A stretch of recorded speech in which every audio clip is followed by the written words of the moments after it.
हम लोग डिस्काउंट वाला जर्नल एंट्री करेंगे।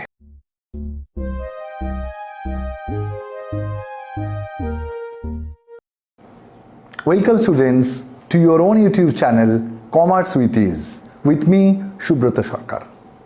यू नो, इस चैनल में हम लोग कॉमर्स की ढेर सारी बात करते हैं, वो भी आसान भाषा में, और कॉमर्स की हर पहलू पहुंचता है दिल से दिल तक। आज हम लोग इस स्पेशल एपिसोड में, इस स्पेशल वीडियो में सीखेंगे कंपाउंड एंट्री का एक एक्सटेंडेड पार्ट। लास्ट वीडियो में आप लोगों ने कंपाउंड एंट्री सीखा था। कंपाउंड एंट्री क्या था? जो एंट्री में एक से ज्यादा साइड डेबिट या क्रेडिट होता है, but total debit and total credit remain same. आज हम लोग डिस्काउंट वाला जर्नल एंट्री करेंगे। डिस्काउंट क्या है वो सीखते हैं। इसको समझने के लिए हम लोग एक एग्जांपल ले लेते हैं। मानो आप एक मार्केट में गए हो, बाजार में गए हो, आपको अमरूद खरीदना है। देखा एक आदमी अमरूद बेच रहा है, आपने बोला भाई कितना करके है अमरूद? उसने बोला 1 रुपया। आपने बोला 5 लेंगे, कितना होगा? उसने बोला 5 का दाम 5 रुपया होगा। 1 का दाम अगर 1 रुपया है तो 5 का दाम 5 रुपया होगा। आपने बोला नहीं, थोड़ा आपको कम करना है। तब दुकानदार ने आपको बोला आप एक काम करो, आप 12 गुआवा ले लो, 12 अमरूद ले लो। तो 12 इंटू 1 दाम होता है एक्चुअली 12 रुपीज। लेकिन वो उस दुकानदार ने आपको बोला आप 10 रुपया दे देना। होता है ना ऐसा मार्केट में। आप एक साथ ज्यादा खरीद लिया तो उसने दाम घटा दिया। तो एक बात हमको बोलो, उसने दाम क्यों घटाया? आप अगर 12 लोगे तभी वो दाम घटाने में राजी होगा, नहीं तो वो दाम नहीं घटाएगा। तो वो क्यों प्राइस घटा रहा है? वो प्राइस घटा रहा है कि आप ज्यादा खरीदो, यानी कि 12 का चीज को वो 10 में आपको दे रहा है। 2 रुपया उसने आपको छूट दे दिया। इस छूट को हम लोग ट्रेड डिस्काउंट कहते हैं। छूट का इंग्लिश होता है डिस्काउंट, इसे हम लोग ट्रेड डिस्काउंट कहते हैं। अब ट्रेड डिस्काउंट फिर क्यों दिया जाता है? What is the reason of allowing trade discount? To increase the volume of sale. Sale की वॉल्यूम बढ़ाने के लिए जो डिस्काउंट दिया जाता है उसे ट्रेड डिस्काउंट कहते हैं। आप ज्यादा खरीदोगे तो टोटल के ऊपर आपका प्राइस में एक कटौती हो जाता है, प्राइस घट जाता है। इसे हम लोग ट्रेड डिस्काउंट कहते हैं। तो ट्रेड डिस्काउंट देने का रीजन क्या होता है फिर? तो फिर ट्रेड डिस्काउंट का रीजन क्या है? क्यों दिया जाता है trade discount? To increase the volume of sale. Sale की वॉल्यूम बढ़ाने के लिए। तो हम लोग लिख लेते हैं ट्रेड डिस्काउंट क्यों दिया जाता है? What is the reason? To increase the volume of sales. Sales को बढ़ाने के लिए ट्रेड डिस्काउंट दिया जाता है। अब हम लोग एक ट्रांजैक्शन लेते हैं जिसमें ऐसा ट्रेड डिस्काउंट है। इसी ट्रांजैक्शन को लिखते हैं। जो दुकानदार था उसका नाम मान लो एक्स है। एक्स नाम का दुकानदार से हम लोगों ने ट्रेड गुड्स परचेस कर रहा हूं और क्रेडिट में परचेस कर रहा हूं। याद रखो, हमने ट्रांजैक्शन लिखते हैं। क्या ट्रांजैक्शन ले रहा हूं? Purchased goods from x on credit. Sorry, on credit बाद में लिखते हैं।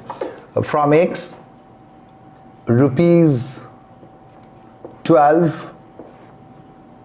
Less trade discount ₹2 on credit. तो उस दुकानदार का नाम था एक्स। एक्स से हम लोग 12 रुपया का अमरूद खरीदा था। गुड्स बोल रहा हूं उसे, गुड्स खरीदा था। लेकिन 12 रुपए का गुड्स जब खरीदे थे तब वो हमको 2 रुपया छूट दिया था, क्योंकि हमने ज्यादा खरीदा था। मतलब हमको एक्चुअली कितना पेमेंट करना पड़ेगा? 10 रुपया पेमेंट करना पड़ेगा। तो हिसाब की खाते में अगर इसको हम रिकॉर्ड करेंगे जर्नल करके, तो जर्नल क्या होगा? गुड्स परचेज क्या है तो साइड क्या होगा? परचेज अकाउंट डेबिट होगा। नॉमिनल अकाउंट में परचेज एक्सपेंसेस एंड लॉसेस है, लॉसेस नहीं एक्सपेंसेस है, purchase account debit to X account. Now what would be the amount of purchase, इसका वैल्यू क्या होगा? देखो बच्चों, हम लोगों ने तो 12 रुपया का चीज खरीदा है, गुड्स खरीदा है, लेकिन क्या 12 रुपया एक्स को देना पड़ेगा? एक्स कितना पैसा पाएगा हमसे? 2 रुपया तो वो ऐसे ही छूट दे दिया, तो एक्स 2 रुपया का छूट दे दिया, यानी कि परचेज हमने एक्चुअली 10 रुपया का किया। अब सोचो आप घर में आके क्या लिखोगे, एक से हमने परचेज किया था 12 रुपया का, लेकिन उसने 2 रुपया छूट दे दिया, फिर हमने 10 रुपया उसका दाम हुआ, ऐसे लिखेंगे। घर में आके लिखेंगे परचेज किया है 10 रुपया का।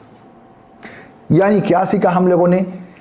ट्रेड डिस्काउंट आपका ट्रांजैक्शन वैल्यू को रिड्यूस कर देता है, आपका ट्रांजैक्शन का जो वैल्यू है उसे स्ट्रेट रिड्यूस कर देता है, लेकिन ट्रेड डिस्काउंट को अलग से कोई जर्नल बोल के हम लोग रिकॉर्ड नहीं करते, उसके लिए अलग से डिस्काउंट अकाउंट डेबिट या क्रेडिट ऐसा नहीं होता।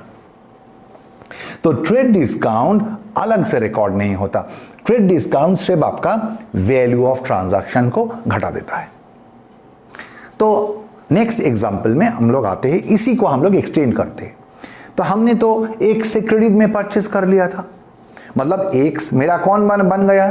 क्रेडिटर बन गया। हम लोगों को पता है जिससे हम लोग क्रेडिट में परचेस करता है वो हम लोगों का क्रेडिटर होता है, यानी कि वो हमसे पैसा पाएगा।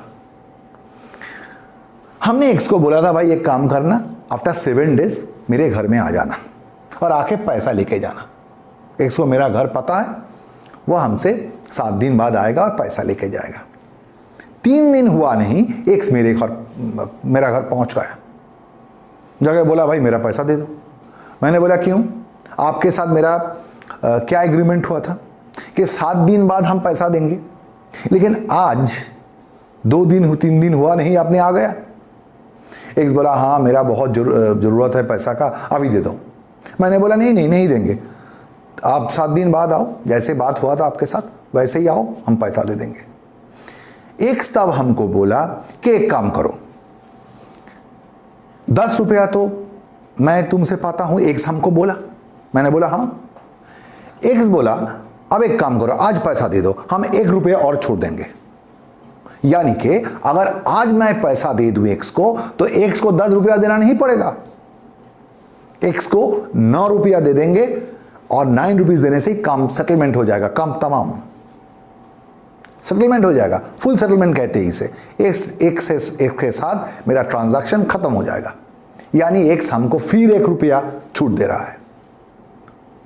इस छूट को हम लोग कैश डिस्काउंट कहते हैं, ऐसा छूट को हम लोग कैश डिस्काउंट कहते हैं। तो बोलो बच्चों, कैश डिस्काउंट क्यों दिया जाता है? एक्स हमको कैश डिस्काउंट क्यों दिया इसलिए कि एक्स हमसे जल्दी पैसा उठा सके।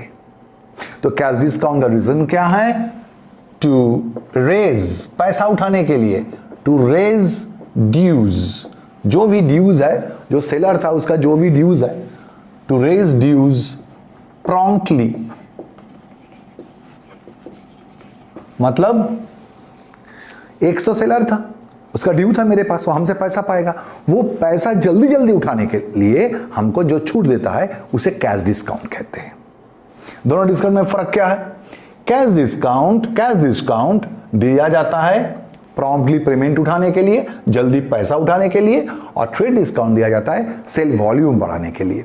तो इसी ट्रांजैक्शन को, इसी जो ट्रांजैक्शन है, इसी ट्रांजैक्शन का कॉन्टिन्यूटी यहां पर है। हम लोग इसकी कॉन्टिन्यूटी को लिखते हैं यहां पर। क्या है ना, हम लोगों ने एक्स के साथ सेटलमेंट कर रहा हूं। कैसे सेटलमेंट कर रहे हैं हम लोग ना? 10 रुपया पाता था, उसने बोला कि 9 रुपया दे दो, 9 रुपया दे दो भाई, सेटलमेंट हो जाएगा। तो उस ट्रांजैक्शन को लिखते हैं हम लोग ₹9 paid to X for full settlement.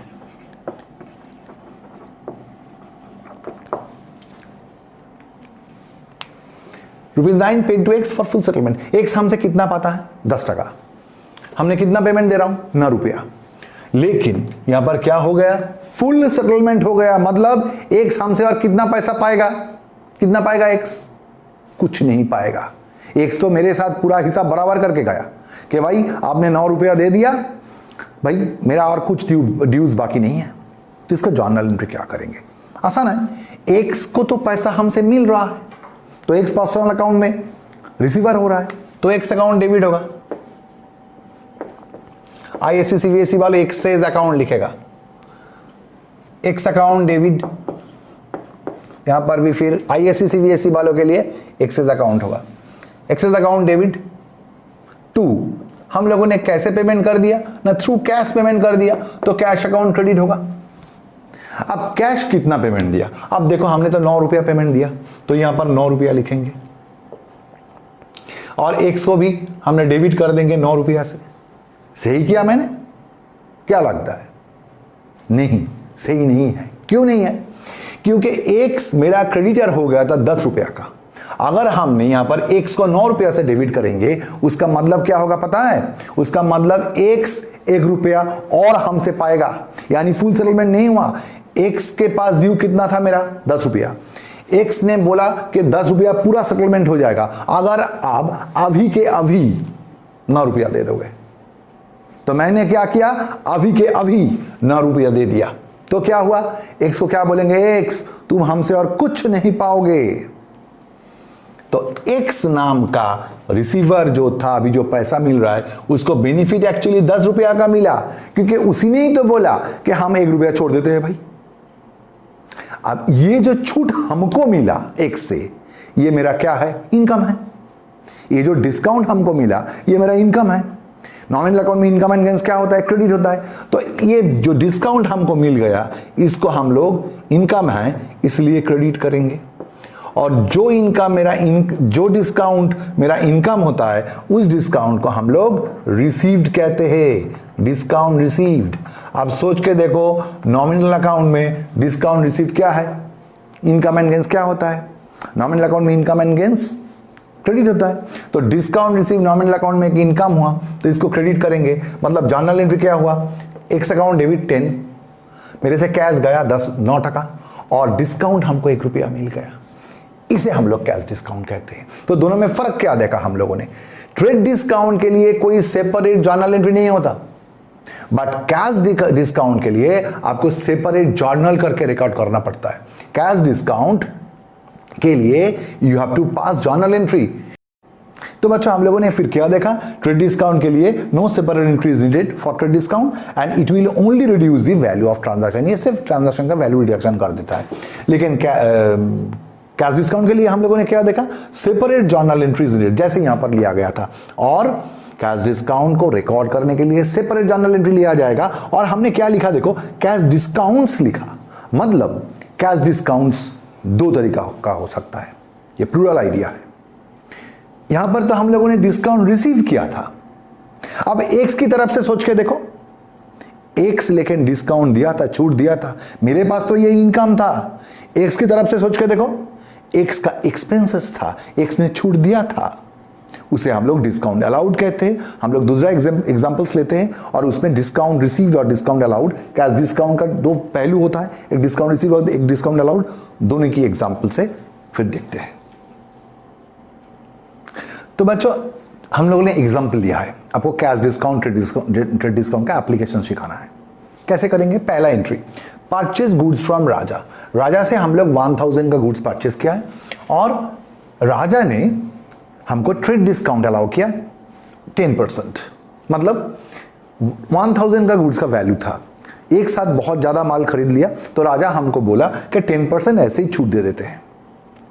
ऐसे बार्गेनिंग करके हमने टोटल प्राइस कम कर लिया। तो पहला एंट्री हम लोग क्या लेंगे? 1 नंबर ट्रांजैक्शन के लिए परचेज किया है राजा से।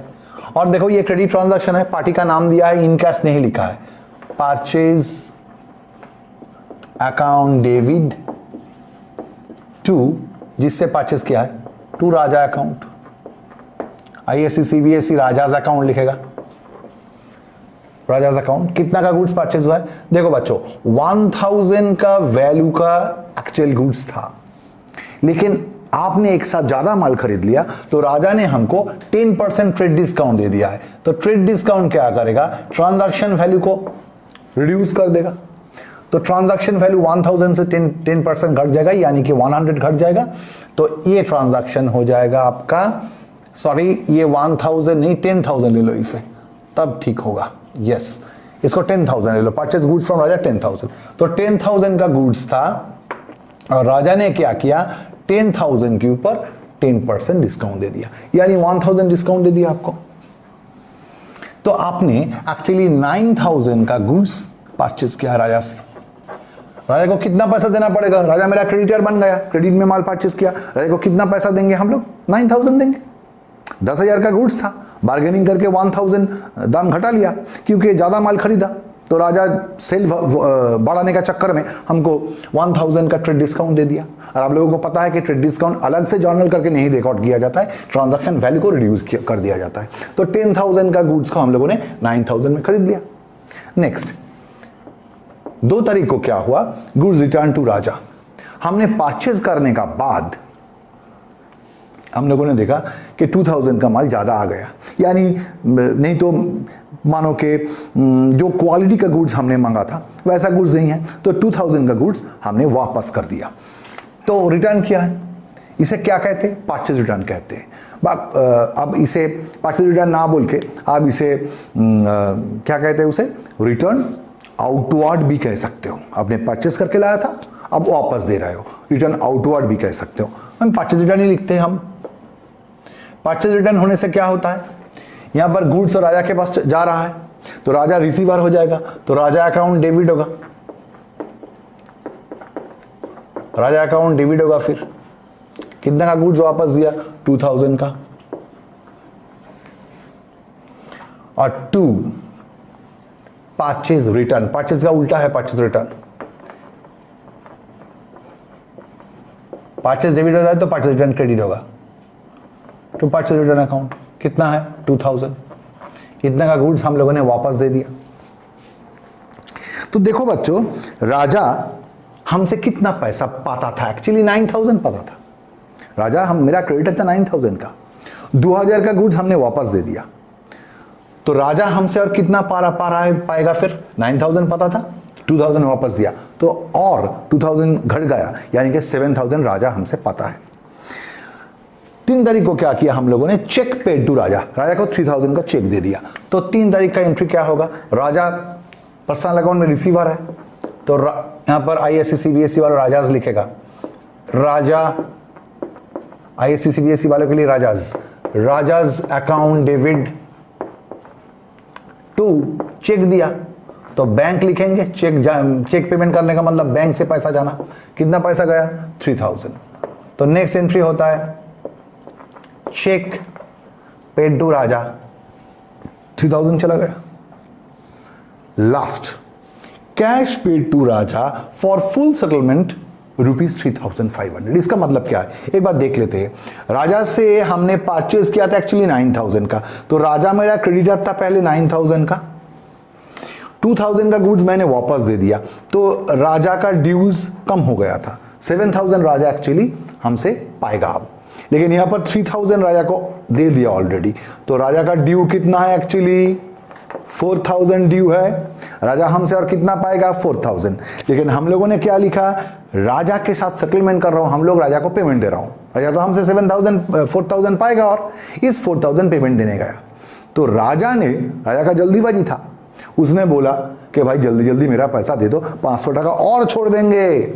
4,000 तो ड्यू था, राजा हमसे कितना पाएगा, 4,000। राजा ने बोला 3,500 दे दो, फुल सेटलमेंट कर देंगे। फुल सेटलमेंट का मतलब हिसाब बराबर कर देंगे और नहीं मांगेगा कुछ हो। मतलब 3,500 देने से इस 4,000 का जो मेरा डेट है वो सेटल हो जाएगा, यानी राजा फिर हमको 500 रुपीज छोड़ रहा है। इसे हम लोग कैश डिस्काउंट कहते हैं। तो इसको रिकॉर्ड करेंगे, इसको यहां पर रहने दो, हम एंट्री लेते हैं। क्या हुआ, राजा को कैश पेमेंट कर रहा हूं, तो राजा यहां पर डेबिट है, डेबिट से रिसीवर पर्सनल अकाउंट में, तो हम लोग क्या करेंगे, राजा अकाउंट डेबिट, ISC CBSE के लिए राजाज अकाउंट डेबिट,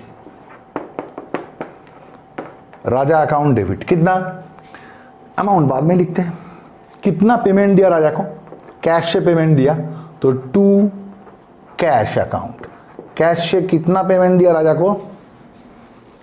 राजा को कैश से कितना पेमेंट दिया, पेमेंट दिया 3500, तो हम लोगों ने लिखा 3500 पेमेंट दिया।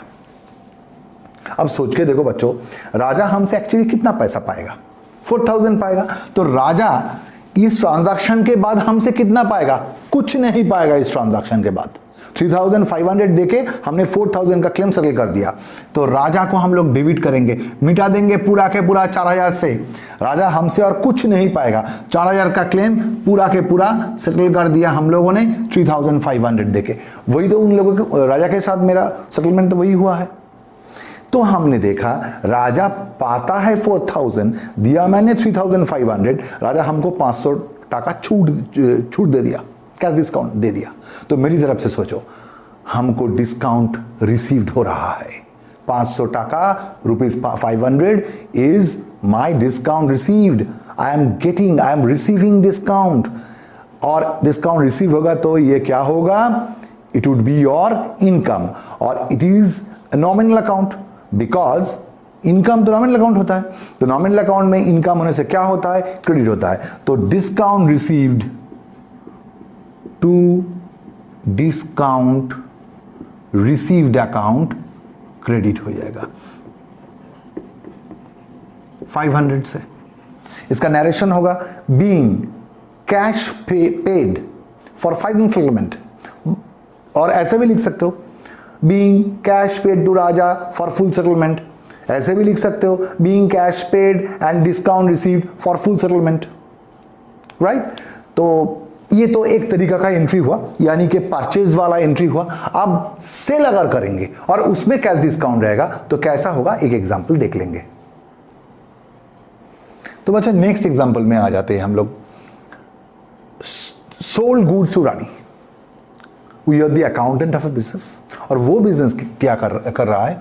रानी नाम का एक कस्टमर को गुड्स बेच रहा है। तो एंट्री क्या होगा? और ये भी एक क्रेडिट ट्रांजैक्शन है। देखो रानी का नाम दिया हुआ है लेकिन इन कैश नहीं लिखा है, तो ये क्रेडिट ट्रांजैक्शन है। तो एंट्री क्या होगा? रानी को गुड्स बेचा गया, तो Rani account debit, ISC CBSE वालों, Rani account debit to sale account, credit में सेल किया गया 20,000। तो रानी मेरा कौन बना? रानी मेरा डेटर बन गया, जिसे हम लोग क्रेडिट में सेल करते। रानी को देख के क्या होगा? आनंद होगा, पैसा पाएंगे उससे। वो डेटर है, मेरा एसेट है। रानी डेटर बन गया, कितना का? 20,000 का। Next entry, goods return by Rani, मतलब रानी को हम लोगों ने बेचा था, उसने वापस दिया। इसे कहते सेल रिटर्न। मैंने सेल किया था, रिटर्न आ गया, इसे सेल रिटर्न कहते। कोई इसे रिटर्न इनवर्ड भी बोलता है। मैंने सेल किया था और बाहर से गुड्स मेरे पास फिर वापस आ गया, इसीलिए रिटर्न इनवर्ड भी कहते हैं। तो आप सेल रिटर्न भी लिख सकते हो, रिटर्न इनवर्ड भी लिख सकते हो। सेल रिटर्न, सेल का उल्टा है, सेल क्रेडिट होता है, तो सेल रिटर्न डेबिट होगा। Sale return account debit to, किसने वापस दिया? Rani, to Rani account. तो रानी अकाउंट कितना वापस आया? 4000 का। Being goods return by Rani. Next, Rani ने क्या किया? एक चेक भी हमको दे दिया। रानी बोला कि भाई हाँ तुम तो हमसे पैसा पाते हो, 6000 का एक चेक हमको दे दिया। तो मैंने क्या किया? एंट्री करेंगे उसका।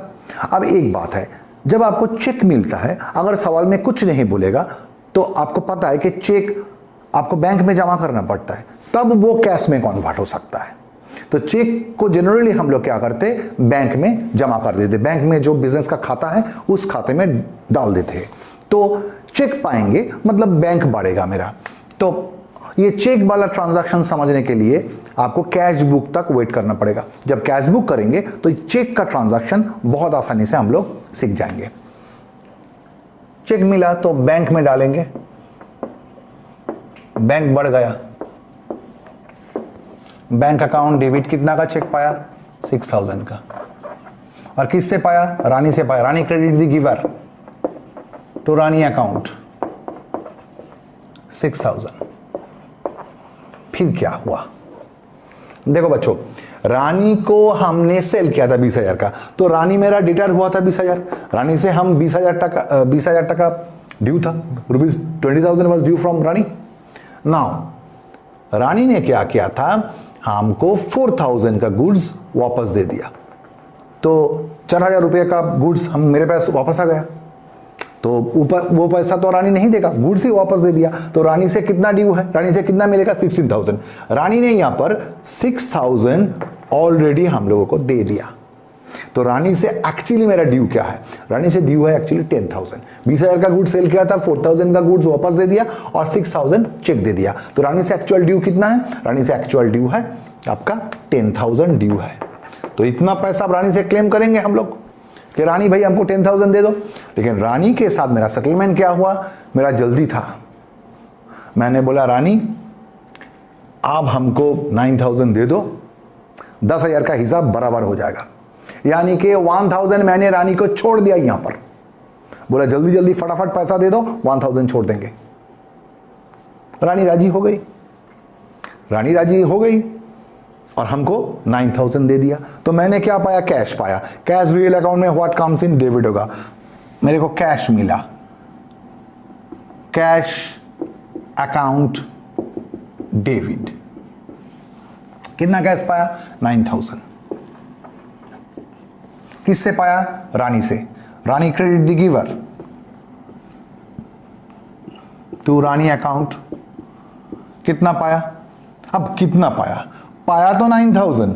अगर आप यहां पर 9,000 लिख दोगे, अब अगर आप यहां पर 9,000 लिख दोगे तो क्या होगा, उसका मतलब यही होगा कि रानी से हम 9,000 पाया है, बाकी 1,000 अभी तक ड्यू है। आपको क्या दिखाना है, रानी के साथ पूरा 10,000 का सेटलमेंट हो गया। तो हम लोग क्या करेंगे, रानीज अकाउंट को एक्चुअली क्रेडिट करेंगे 10,000 से। अगर 10,000 से क्रेडिट करेंगे तभी हम दिखा पाएंगे, अगर 10,000 से क्रेडिट करेंगे तभी हम दिखा पाएंगे कि रानी और मेरा कोई नहीं है, रानी और मेरा कोई नहीं है, रानी और मेरा डेटा नहीं रहा, रानी के साथ पूरा 10,000 का सेटलमेंट हो गया मेरा।